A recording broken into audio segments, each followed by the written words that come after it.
आज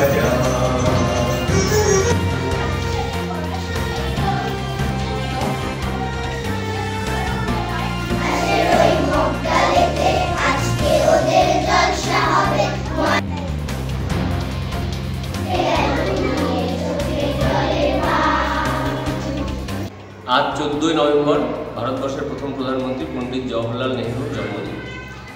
তিনি যে বাচ্চাদের প্রতি শিশুদের প্রতি তার যে স্নেহ ভালোবাসা ছিল, তাই আজকের দিনটি তার জন্মদিনকে শিশু দিবস হিসেবে পালন করা হয়। গোটা দেশের অনেক জায়গায় বিভিন্নভাবে পালন করা হয়। তার পাশাপাশি আজকে আমাদের কাঞ্চনপল্লী জিএসএফপি বিদ্যালয়েও আমাদের স্কুলের ছাত্রছাত্রীরা, আমাদের শিক্ষক শিক্ষিকারা, গার্জেনরা সবাই মিলে মহাসমারোহে শিশু দিবস পালন করা হলো।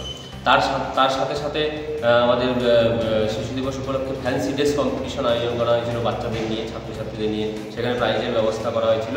আজকের দিনটি অনেক বিভিন্ন সাংস্কৃতিক অনুষ্ঠান, নাচ গান, কবিতা আবৃত্তির মধ্য দিয়ে, ফ্যান্সি ড্রেস কম্পিটিশনের মধ্য দিয়ে আজকের দিনটি মহাসমারোহে আমরা সকলে মিলে পালিত করলাম।